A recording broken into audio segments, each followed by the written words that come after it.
शुक्ल series में आज हमारी जो क्लास है वो रीति काल से संबंधित है। रीति काल की प्रथम क्लास आज हम करने वाले हैं। उत्तर मध्य काल, ये जो नामकरण है वो किसने किया था? तो हजारी प्रसाद द्विवेदी जी ने दिया था इनाम उत्तर मध्य काल। और रामचंद्र शुक्ल जी ने जो नाम दिया था वो है रीति काल। और इसका समय की बात करें तो ये संवत 1700 से 1900 तक माना गया है। ये भी क्वेश्चन बनता है कि ये कितने शताब्दियों तक रहा था? जो रीतिकाल है ये कितने शताब्दी तक चला? तो यहाँ पर आप देख सकते हो भाई 1700 से 1900 तक कितना चला था ये? केवल और केवल 2 शताब्दी तक चला था, ठीक है? 2 शताब्दी इसका आंसर सही हो जाएगा। नेक्स्ट क्वेश्चन की हम बात करें, आगे हम बात करें इसके प्रकरण फर्स्ट पर चलते हैं, ठीक है? सामान्य परिचय। प्रकरण फर्स्ट में हमारा सामान्य परिचय है, जैसे हमने आदिकाल में देखा था, भक्ति काल में भी देखा था और यहाँ प्रकरण फर्स्ट में सामान्य परिचय इसमें भी दिया गया है। तो यहाँ पर शुक्ल जी आगे क्या कहते हैं? हिंदी काव्य अपूर्ण प्रौढ़ता को पहुंच गया था। संवत 1598 में कृपाराम थोड़ा बहुत रस निरूपण भी कर चुके थे। कृपाराम की हित तरंगिणी हमने पढ़ी थी, 1598 में लिखी गई थी, जिसमें थोड़ा बहुत उन्होंने रस निरूपण किया था। उसी समय के लगभग चरखारी के मोहनलाल मिश्र ने श्रृंगार सागर नामक एक ग्रंथ श्रृंगार संबंधी भी लिखा था। ठीक है, याद रखना है। चरखारी के मोहनलाल मिश्र ने लिखा था श्रृंगार सागर नाम से। और नरहरि कवि के साथ ही कर्णेश कवि ने कर्णाभरण, श्रुति भूषण और भूप भूषण नामक 3 ग्रंथ अलंकार संबंधी लिखे थे। इसका हम भक्ति काल में भी हमने लास्ट में इसको पढ़ा था। रस निरूपण और अलंकार निरूपण का इस प्रकार सूत्रपात हो जाने पर केशव दास जी ने काव्य के सब अंग का निरूपण शास्त्रीय पद्धति पर किया। इसमें कोई संदेह नहीं कि काव्य रीति का सम्यक समावेश पहले आचार्य केशव ने ही किया। ठीक है, ये पंक्ति पूछी जाती है, शुक्ल जी क्या कहते हैं कि इसमें तो कोई संदेह नहीं है कि काव्य रीति का सम्यक समावेश पहले आचार्य केशव ने ही किया। पर हिंदी में रीति ग्रंथों की अविरल और अखंडित परंपरा का प्रवाह केशव की कवि प्रिया, जो उन्होंने कवि प्रिया लिखी थी, उसके प्राय 50 वर्ष पीछे, ये प्रश्न बहुत बार पूछा गया है, याद रखना अच्छे से। ठीक है, 50 वर्ष पीछे चला और वह भी एक भिन्न आदर्श को लेकर, केशव के आदर्श को लेकर नहीं चला। ठीक है, केशव ने काव्य रीति का सम्यक समावेश किया जरूर था, लेकिन उस हिंदी में जो रीति ग्रंथों की जो अखंडित परंपरा, मतलब लगातार जो परंपरा चली, वो कवि प्रिया के लगभग 50 वर्ष पीछे चली थी। आगे क्या कहते हैं कि केशव के प्रसंग में ये पहले कहा जा चुका है कि वे काव्य में अलंकारों का स्थान प्रधान समझने वाले चमत्कारवादी कवि थे। उनके इस मनोवृत्ति के कारण ही हिंदी साहित्य के इतिहास में एक विचित्र संयोग घटित हुआ। संस्कृत साहित्य के विकास क्रम की एक संक्षिप्त उद्धरणी हो गई। साहित्य की मीमांसा क्रमशः बढ़ते बढ़ते जिस स्थिति पर पहुंच गई थी, उस स्थिति से सामग्री न लेकर केशव ने उसके पूर्व की स्थिति से सामग्री ली। उन्होंने हिंदी पाठकों को काव्यांग निरूपण निरूपण की उस पूर्व दशा का परिचय कराया जो भामा और उद्भट के समय में थी, उस उत्तर दशा का नहीं जो आनंद वर्धनाचार्य, मम्मट और विश्वनाथ के द्वारा हुई। भामा और उद्भट के समय में अलंकार और अलंकारिय का स्पष्ट भेद नहीं हुआ था। ठीक है, ये भामा और उद्भट के समय में अलंकार और अलंकारिय का स्पष्ट भेद नहीं हुआ था। रस, रीति, अलंकार आदि सबके लिए अलंकार शब्द का ही व्यवहार होता था। यही बात हम केशव की कविप्रिया में भी पाते हैं। उसमें अलंकार के सामान्य और विशेष 2 भेद करके सामान्य के अंतर्गत वर्ण विषय और विशेष के अंतर्गत वास्तविक अलंकार रखे गए हैं। पर केशव दास के बाद में जो तत्काल रीति ग्रंथों की जो परंपरा चली नहीं थी, ठीक है, मतलब बाद में जो रीति ग्रंथ लिखे गए थे, उनकी परंपरा उस वक्त नहीं चली थी, तत्काल नहीं चली थी, बल्कि 50 वर्ष पीछे चली थी।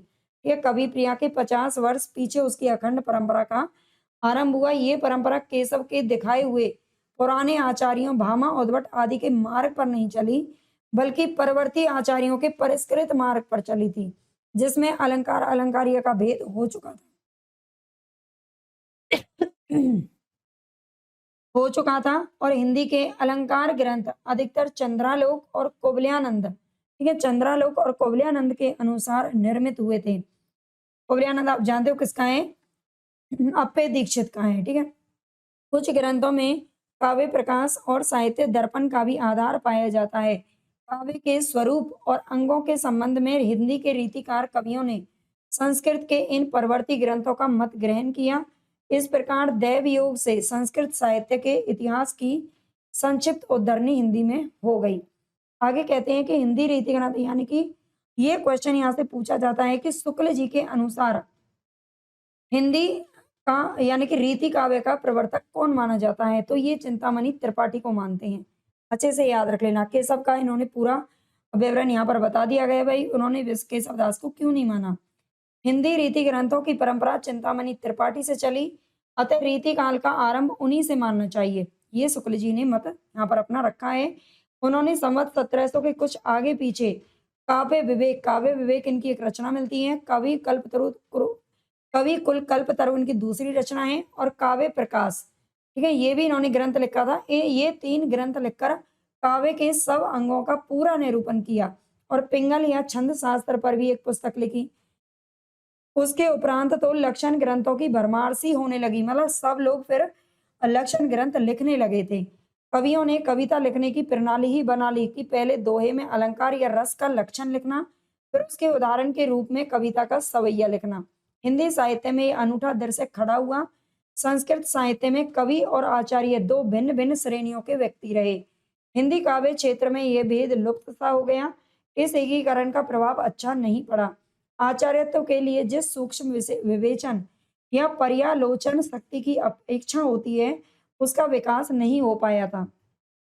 कवि लोग एक ही दोहे में अपर्याप्त लक्षण देकर अपने कवि कर्म में प्रवृत्त हो जाते थे। काव्यांगों का विस्तृत विवेचन, तर्क द्वारा खंडन मनन, नए नए सिद्धांतों का प्रतिपादन आदि कुछ भी नहीं हुआ। इसका कारण ये भी था कि उस समय गद्य का विकास नहीं हुआ था। ठीक है, उस समय काव्य में ही लोग लिख रहे थे, पद्य में लिख रहे थे, गद्य का विकास नहीं हो पाया था, क्योंकि गद्य का जो विकास है वो भारतेंदु युग से शुरू होता है। हालांकि फुटकल 2-4 रचनाएं लिखी गई थी जिनके बारे में हमने आदिकाल में भी पढ़ा है, भक्ति काल में भी पढ़ा है, लेकिन ये इसका विकास नहीं हुआ था। जो कुछ लिखा जाता था वह पद्य में ही लिखा जाता था। पद्य में किसी की सम्यक मीमांसा या उस पर तर्क वितर्क नहीं हो सकता। इस अवस्था में चंद्रालोक की यह पद्धति ही सुगम दिखाई पड़ी कि एक श्लोक या एक चरण में ही लक्षण कहकर छुट्टी कर ली। उपर्युक्त बातों पर ध्यान देने से स्पष्ट हो जाता है कि हिंदी में लक्षण ग्रंथ की परिपाटी पर रचना करने वाले जो सैकड़ों कवि हुए हैं, ये भी क्वेश्चन है जो पूछा गया है। हिंदी में लक्षण ग्रंथ की परिपाटी पर रचना करने वाले जो सैकड़ों कवि हुए हैं, वे आचार्य की कोटि में नहीं आ जा सकते। सबके सब आचार्य नहीं माने जा सकते। ठीक है, जो कवि हैं वो कवि रहेंगे। वे वास्तव में कवि ही थे। सॉरी भाई, थोड़ा सा उनमें आचार्य के गुण नहीं थे। उनके अपर्याप्त लक्षण साहित्य शास्त्र का सम्यक बोध कराने में असमर्थ हैं। बहुत स्थलों पर तो उनके द्वारा अलंकार आदि के स्वरूप का भी ठीक ठीक बोध नहीं हो सकता। कहीं कहीं तो उदाहरण भी ठीक नहीं है।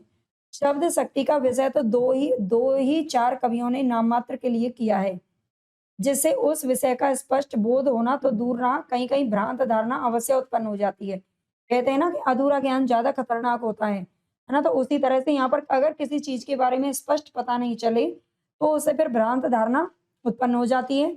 काव्य के साधारणतः 2 भेद किए जाते हैं, श्रव्य और दृश्य। इनमें से दृश्य काव्य का निरूपण तो छोड़ ही दिया गया। सारांश यह कि इन रीतियों पर ही निर्भर रहने वाले व्यक्ति का साहित्य ज्ञान कच्चा ही समझना चाहिए। ये सब लिखने का अभिप्राय यहाँ केवल इतना ही है कि यह ना समझा जाए कि रीति काल के भीतर साहित्य शास्त्र पर गंभीर और विस्तृत विवेचन तथा नई नई बातों की उद्भावना होती रही। ठीक है, ये शुक्ल जी यहाँ पर समझाने का प्रयास कर रहे हैं। आगे कहते हैं कि केशव दास के वर्णन में ये दिखाया जा चुका है कि उन्होंने सारी सामग्री कहाँ कहाँ से ली थी।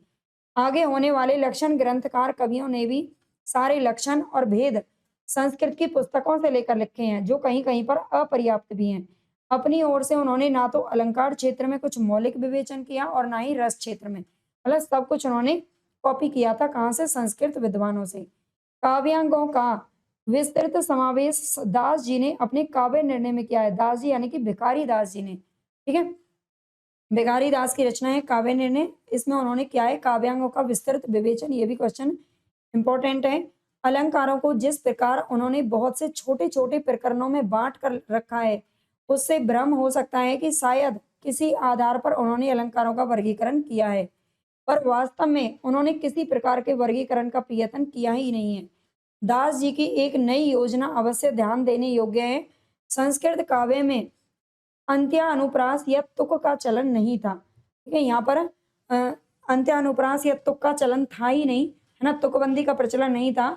लेकिन दास जी ने एक नई योजना बनाई, इससे संस्कृत के साहित्य ग्रंथों में उसका विचार नहीं हुआ है, पर हिंदी काव्य में वह बराबर आरंभ से ही मिलता है। इसलिए दास जी ने अपनी पुस्तक में उसका विचार करके बड़ा ही आवश्यक कार्य किया। ठीक है, दास यानी भिखारी दास की यहाँ पर बात हो रही है।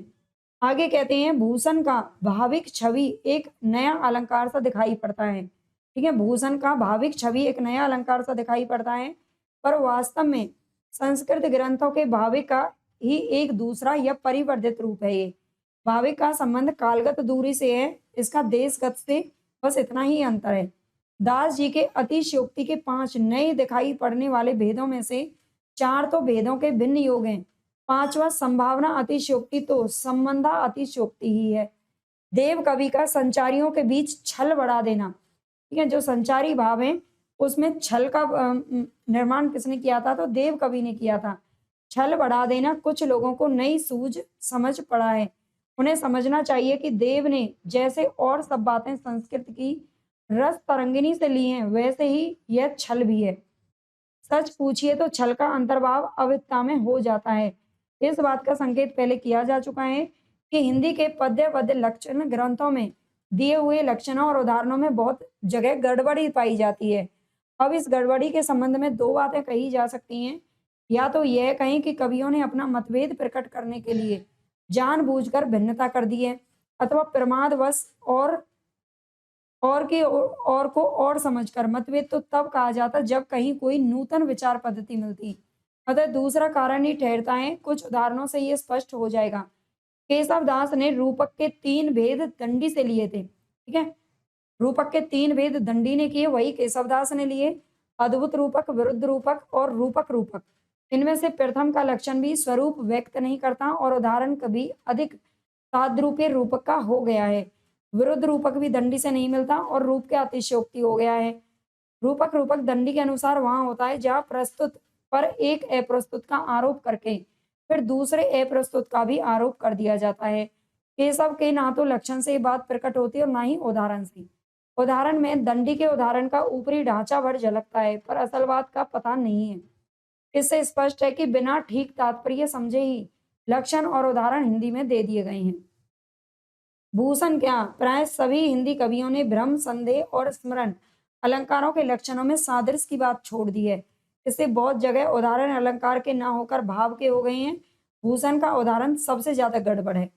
शब्द शक्ति का विषय दास ने थोड़ा सा लिया है, पर उससे उसका कुछ भी बोध नहीं हो सकता। उपादान लक्षण का लक्षण भी विलक्षण है और उदाहरण भी असंगत है। उदाहरण से साफ झलकता है कि इस लक्षण का स्वरूप ही समझने में भ्रम हुआ है। ठीक है, ये लाइन बाय लाइन में इसलिए पढ़ रही हूँ यहाँ पर क्योंकि कहाँ से कुछ पूछ लिया जाए कह नहीं सकते हैं। ठीक है, और पता भी नहीं है कि इसमें हो सकता है कोई पर्सन ऐसा छुपा हुआ, बस उसको देखने की यहाँ पर मैं चेष्टा कर रही हूँ, है ना। आगे है जो क्वेश्चन पूछे गए हैं उनको मैंने आपको बता दिया है।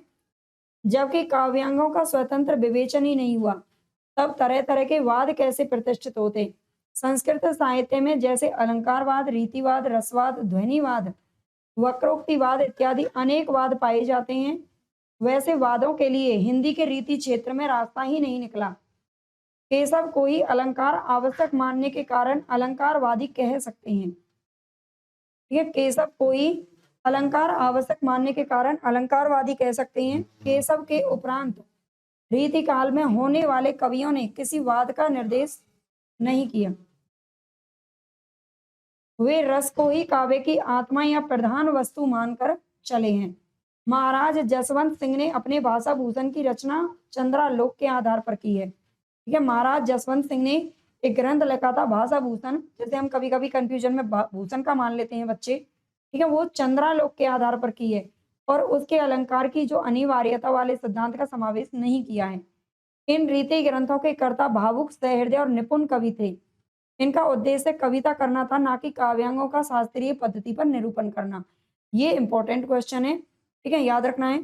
अतः उनके द्वारा बड़ा भारी कार्य ये हुआ कि रसों, विशेषतः श्रृंगार रस और अलंकारों के बहुत ही सरस और हृदयग्राही उदाहरण अत्यंत प्रचुर परिमाण में प्रस्तुत हुए। ऐसे सरस और मनोहर उदाहरण संस्कृत के सारे लक्षणों से चुनकर इकट्ठा करें तो भी उनकी इतनी अधिक संख्या नहीं होगी। अलंकारों की अपेक्षा नायिका भेद की ओर कुछ अधिक झुकाव रहा। इससे श्रृंगार रस के अंतर्गत बहुत मुक्तक रचना हिंदी में हुई। इस रस का इतना अधिक विस्तार हिंदी साहित्य में हुआ कि इसके एक अंक को लेकर स्वतंत्र ग्रंथ रचे गए। इस रस का सारा वैभव कवियों ने नायिका भेद के भीतर दिखाया। रस ग्रंथ वास्तव में नायिका भेद के ही ग्रंथ हैं, जिनमें और दूसरे रस पीछे से संक्षेप में चलते कर दिए गए हैं। नायिका श्रृंगार रस का आलंबन है। जो नायिका है वो क्या है? श्रृंगार रस का आलंबन मानी गई है। इस आलंबन के अंगों का वर्णन एक स्वतंत्र विषय हो गया और ना जाने कितने ग्रंथ केवल नक्सिक वर्णन के लिए ही लिखे गए हैं। मतलब श्रृंगार रस की यहाँ पर इतनी ज्यादा प्रधानता हो गई, नक्सिक वर्णन की इतनी ज्यादा प्रधानता हो गई थी कि सब लोग बस इसी को लेके जा रहे थे, है ना। इसी प्रकार उद्दीपन के रूप में षट ऋतु वर्णन पर भी कई अलग पुस्तकें लिखी गई थी। षट ऋतु वर्णन का यहाँ पर अब मतलब 6 ऋतुओं में विरह वर्णन का जो वर्णन किया जाता है उसका यहाँ पर भरपूर प्रयोग होने लगा। विप्रलंब संबंधी 12 मासे भी कुछ कवियों ने लिखे थे, है ना, जिनको लंबे समय तक क्या है विरह वेदना झेलनी पड़ती है, उनके लिए 12 मासा का भी प्रयोग यहाँ पर किया गया। रीति ग्रंथों की इस परंपरा द्वारा साहित्य के विस्तृत विकास में कुछ बाधा सी पड़ी। प्रकृति की अनेक रूपता, जीवन की भिन्न भिन्न चिंत्य बातों तथा जगत के नाना रहस्यों की ओर कवियों की दृष्टि नहीं जाने पाई। वह एक प्रकार से बद्ध और परिमित सी हो गई, उनका क्षेत्र संकुचित हो गया। वाग्धारा बंधी हुई नालियों से में ही प्रवाहित होने लगी, जिससे अनुभव के बहुत से गोचर और अगोचर विषय रस आसक्त होकर सामने आने से रह गए। दूसरी बात ये हुई कि कवियों की व्यक्तिगत विशेषता की अभिव्यक्ति का अवसर बहुत ही कम रह गया था। कुछ कवियों के बीच भाषा शैली, पद विन्यास, अलंकार विधान आदि बाहरी बातों का भेद हम थोड़ा बहुत दिखा सकें, पर उनकी आभ्यंतर प्रवृत्ति के अन्वीक्षण में समर्थ उच्च कोटि की आलोचना की सामग्री बहुत कम पा सकते हैं। रीति काल में एक बड़े भारी अभाव की पूर्ति हो जानी चाहिए थी, पर वो नहीं हुई। भाषा जिस समय सैकड़ों कवियों द्वारा परिमार्जित होकर प्रौढ़ता को पहुंची, उसी समय व्याकरण द्वारा उसकी व्यवस्था होनी चाहिए थी कि जिससे उस च्युत संस्कृति दोष का निराकरण हो जाता, जो ब्रज भाषा काव्य में थोड़ा बहुत सर्वत्र पाया जाता है, और नहीं तो वाक्य दोषों का पूर्ण रूप से निरूपण हो जाता, इस जिससे भाषा में कुछ और सफाई आ पाती। बहुत थोड़े कवि ऐसे मिलते हैं जिनकी वाक्य रचना सुव्यवस्थित पाई जाती है। भूषण अच्छे कवि थे, जिस रस को उन्होंने लिया उसका पूरा आवेश उनमें था, पर भाषा उनकी अनेक स्थलों पर सदोष है, मतलब दोष सहित है। यदि शब्दों के रूप स्थिर हो जाते और शुद्ध रूपों के प्रयोग पर जोर दिया जाता, तो शब्दों को तोड़ मरोड़ कर विकृत करने का साहस कवियों को नहीं होता। पर इस प्रकार की कोई व्यवस्था हुई नहीं, ना भाषा पर ध्यान दिया गया, ना किसी दोष को हटाने पर यहाँ पर ध्यान दिया गया, ना व्याकरण सुधारने पर ध्यान दिया गया। ठीक है, बस सब लोग मतलब मस्ती में झूम रहे थे, कहने का मतलब ये है। जिससे भाषा में बहुत कुछ गड़बड़ी बनी रही, उनका सुधारने पे ध्यान कहाँ था, समाज को बिगाड़ने पे ध्यान जो था।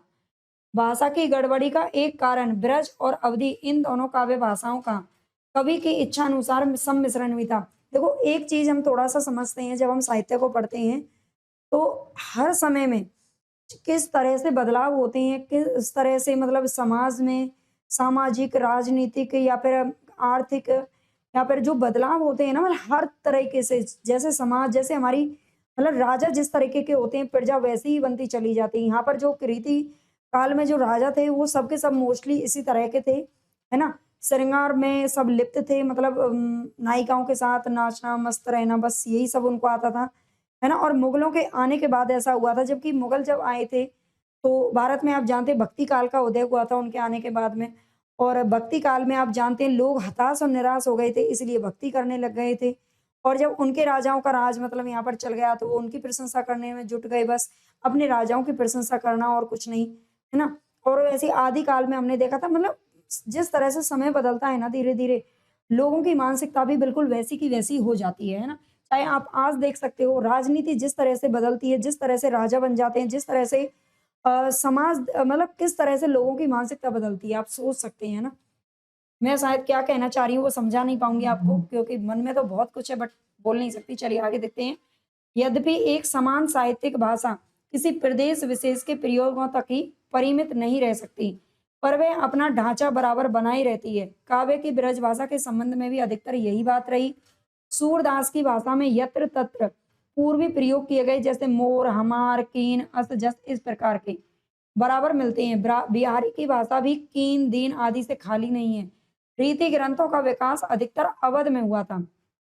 रीति ग्रंथों का जो विकास है वो अधिकतर कहाँ देखने को मिलता है, तो अवध के अंदर देखने को मिलता है, याद रखना।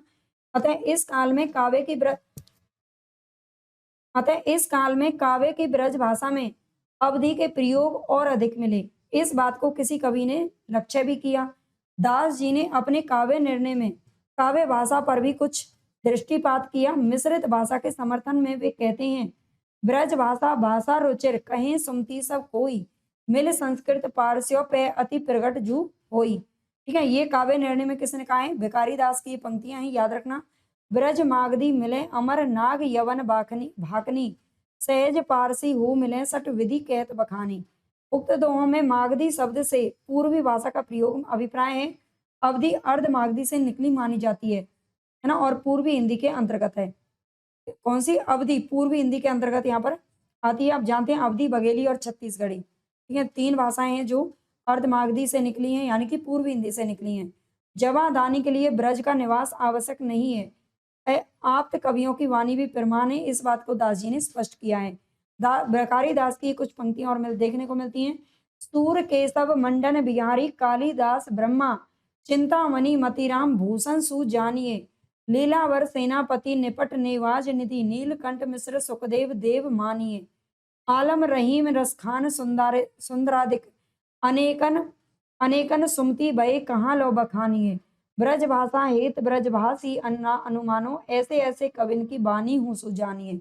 मिली जुली भाषा के प्रमाण में दास जी कहते हैं कि तुलसी और गंग तक ने भी जो कवियों के शिरोमणि हुए हैं, ऐसी भाषा का प्रयोग किया है। उनकी भाषा का यहाँ पर प्रयोग करके दिखाया गया है। तुलसी गंग दुआ भय सुखविन के सरदार, इनके काव्यन में मिली भाषा विविध प्रकार, मतलब इनकी जो भाषा है उसमें भी इसी प्रकार के शब्द हैं जो अलग अलग देखने को मिलते हैं।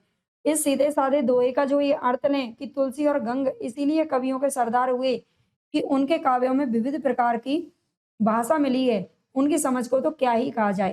मतलब अगर आप भी ऐसा समझते हो कि तुलसी गंग दोनों सुखविन के सरदार इसलिए हुए थे, कवियों के सरदार, कि उनके काव्यों में अलग अलग प्रकार की भाषा मिली है, फिर आपकी समझ बेकार है ना। ये भिखारी दास जी कहना चाहते हैं। दास जी ने काव्य भाषा के स्वरूप का जो निर्णय किया वह कोई 100 वर्षों की काव्य परंपरा के पर्यालोचन के उपरांत चला। अतः उनका स्वरूप निरूपण तो बहुत ठीक है। उन्होंने काव्य भाषा ब्रज भाषा ही कही है, जिसमें और भाषाओं के शब्दों का भी मेल हो सकता है, पर भाषा संबंधी और अधिक मीमांसा न होने के कारण कवियों ने अपने को अन्य बोलियों के शब्दों तक ही परिमित नहीं रखा। उनके कारक चिन्हों और क्रिया के रूपों का भी वे मनमाना व्यवहार बराबर करते रहे थे, है ना। ये भाषा के बारे में ही है, थोड़ा इसको जानने की जरूरत नहीं है। आगे देखते हैं।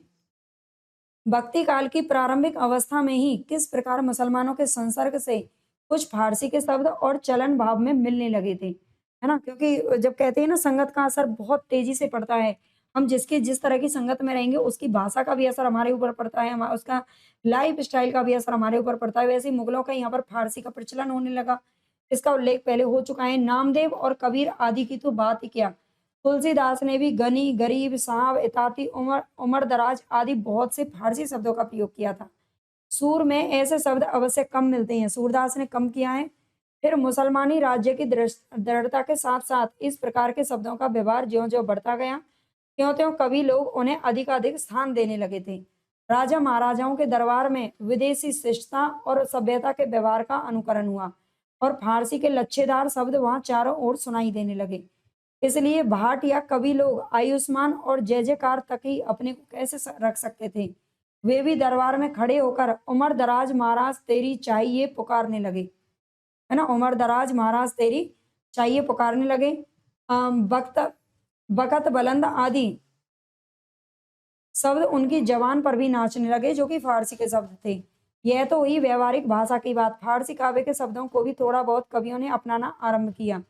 रीति काल में ऐसे शब्दों की संख्या कुछ और बढ़ी, पर यह देखकर हर्ष होता है कि अपनी भाषा की सरसता का ध्यान रखने वाले उत्कृष्ट कवियों ने ऐसे शब्दों को बहुत ही कम स्थान दिया है। परंपरागत साहित्य का कम अभ्यास रखने वाले साधारण कवियों ने कहीं-कहीं बड़े बेढंगे तौर पर ऐसे विदेशी शब्द रखे हैं। कहीं-कहीं हुसबोयन आदि उनके विकृत शब्दों को देखकर शिक्षितों को एक प्रकार की विरक्ति सी हो जाती है और उनकी कविता गवारों की सी रचना लगती है। शब्दों के साथ-साथ कुछ थोड़े से कवियों ने इश्क की शायरी की पूरी अलंकार सामग्री तक उठाकर रख ली है और उनके भाव भी बंध गए हैं। रस निधि के द्वारा रचना लिखी गई रतन हजारा, इसमें यह बात अरुचिकर मात्रा में पाई जाती है। बिहारी ऐसे परम उत्कृष्ट कवि भी यद्यपि फारसी भावों के प्रभाव से नहीं बचे हैं, पर उन्होंने उन भावों को अपने देसी सांचे में ढाल लिया है, जिससे वे खटकते क्या सहसा लक्ष्य भी नहीं होते। उनकी विरह ताप की अतियुक्तियों में दूर की सूझ और नाजुक ख्याली बहुत कुछ फारसी शैली की है। आगे हैं, यहाँ पर ये उल्लेख कर देना भी आवश्यक है कि रीतिकाल के कवियों के प्रिय छंद कवित्त और सवैये ही रहे हैं। ठीक है, याद रखना है कवियों के प्रिय छंद क्या रहे हैं, कवित्त और सवैये रहे हैं। कवित्त तो श्रृंगार और वीर दोनों रसों के लिए समान रूप से उपयुक्त माना गया था। वास्तव में पढ़ने के ढंग में थोड़ा विभेद कर देने से उसमें दोनों के अनुकूल नाद सौंदर्य पाया जाता है। सवैया श्रृंगार और करुण इन दो कोमल रसों के लिए बहुत उपयुक्त होता है।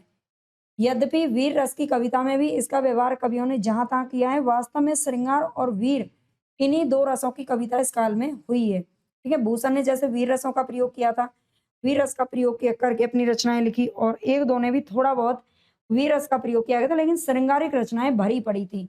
प्रधानता श्रृंगार की ही रही है, ये आपको ध्यान रखना है। इससे इस काल को रस के विचार से अगर कोई श्रृंगार